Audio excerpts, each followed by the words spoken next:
You are Locked On Ole Miss, your daily podcast on the Ole Miss Rebels. Part of the Locked On Podcast Network, your team every day.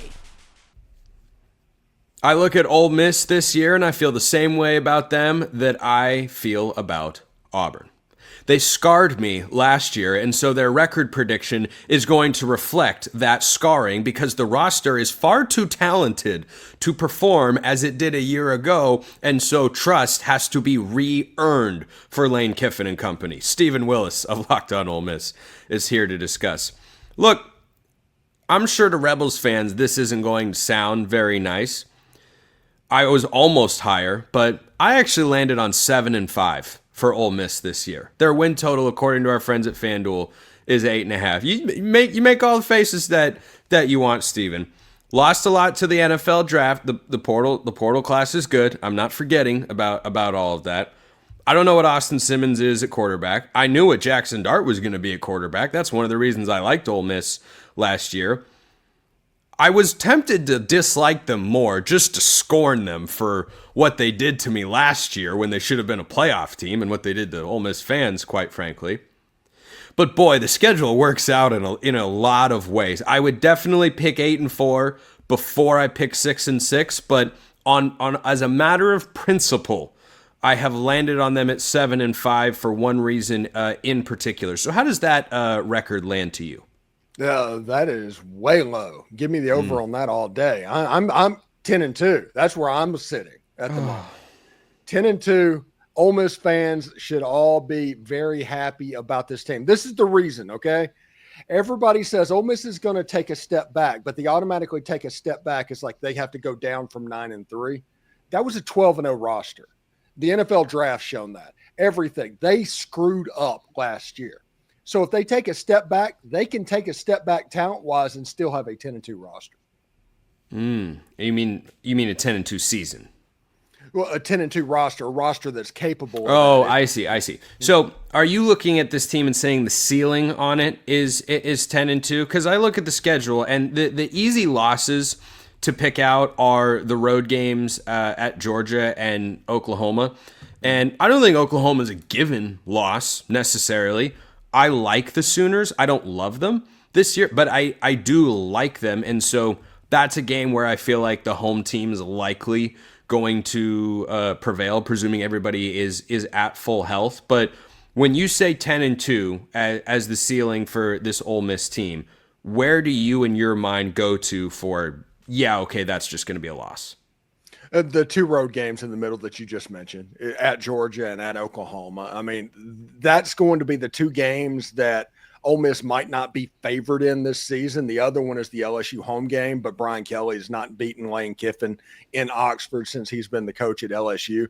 I like Ole Miss's chances in that game.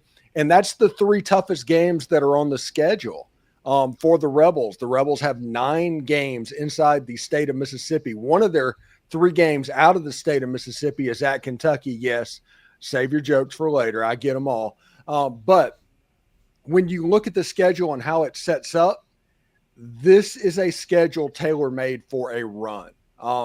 This fall camp, Austin Simmons, until the last scrimmage, has been nearly flawless.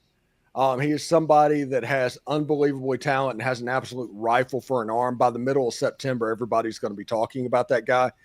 Lane Kiffin yesterday described Kewan Lacy at running back as electric, and they have 3 Bolitnikov candidates, watch list candidates at wide receiver, and 2 Mackey candidates at tight end. If the offensive line is just average, this team is going to be able to outscore most of their schedule. Do you think the offensive line can be average? Yes, absolutely can. I think the offensive line can be better than it was a year ago, but it all comes down to the transfer Patrick Kutas from Arkansas. If he can get on the field and be healthy, they really feel like they hit on the transfer from UAB, Delano Townsend, and the transfer from Charlotte, PJ Wilkins. But the leader in the clubhouse should be Patrick Kutas. And if that happens, all of a sudden this line has a little bit of leeway and a little bit of a margin for error that they haven't had in a while. So let me throw out what is a principled selection on my part as it pertains to what I have said on the past on the show for quite a while. The Egg Bowl is in Starkville this year, Steven. I am not down on Mississippi State, who most of you probably don't know brought in a top 25 transfer portal class, who when Blake Shapen was actually healthy last year, had a productive offense, and they darn near, with a horrible roster, frankly, almost beat the Big 12 champs, Arizona State, on the road. That nonsense against Toledo, I'm still not entirely sure what happened that particular week. I'm going to choose to omit that from my data points that I list while making my argument here. I think Mississippi State is a step forward team in the SEC. I think they're going to beat at least one, maybe two teams that people think on paper they shouldn't. We see crazy upsets in the SEC every year, and I'm taking Mississippi State going into the season to beat Ole Miss in the Egg Bowl. I will tell you why you're wrong on that one. 4 out of the last 5 games between Ole Miss and Mississippi State played in Starkville. Ole Miss has won. The one that they didn't win was the piss and the miss that allowed Lane Kiffin to end up in Oxford. So I'm not necessarily worried about a road atmosphere in Starkville. If the season goes like I think it's going to go, they will be off in a deer stand somewhere by then anyway. But they play at Georgia, Texas, Tennessee. I think Tennessee is the game. If you're talking about the upset game, I think Tennessee is that game. Yep, I do have that one. I have Mississippi State winning that one too. Maybe it's just covering my bases, saying, oh, I'll pick this one and this one, knowing they'll get there eventually. Because I just think that the numbers they put up, and Blake Shapen's not a great quarterback by any stretch of the imagination. But is he incompetent? No. And he looked a whole heck of a lot better when he had Jeff Lebby as his head coach. I think they've brought in some more talent. I was impressed. The game that impressed me the most last year with Mississippi State was the game at Georgia. They put up, what was it, 27, 30 some odd, however many points it was. And you just looked up and you went, wait a minute. Mississippi State's terrible. They lost to Toledo. Why are they scoring that many points at Athens? And that was an indicator to me, like, I think Lebby could be good. I don't know I don't know that he lights the world on fire just yet. I think he could be good. Although the rumor in the state of Mississippi is Mississippi State is going all in on baseball NIL, which at the detriment of football, that could change some things moving forward. But I think they're going to be better than they were a year ago. But last year they were a 2-10 team and they got housed by Toledo. This year, if they get beaten by the Mid-American Conference equivalent that they play on their schedule again like that, it's going to be a rough season, and Jeff Lebby might not survive it. If he does exactly what he did last year, he might not survive it. But no, I do not see Ole Miss losing that game. I think the game that should be scary for Ole Miss fans on their schedule, it's not South Carolina, it's not Florida, it's not LSU, it's Tulane. Tulane is the team that you should be scared. It's a week before you play LSU. It's in September before everything is coalesced. That's probably the game that should be on everybody's radar. I tell you what, I love that you. I didn't know where you were going with that one. I give Lane Kiffin. Lane Kiffin made me readjust what perhaps the ceiling could be for him at Ole Miss last year. I've never moved on the floor. He's never going to be bad at Ole Miss. I would never predict Lane Kiffin, barring injuries, to bottom out and go 4-8, and then Ole Miss says, "All right, we're done with this guy now. Let's go on to the next head coach."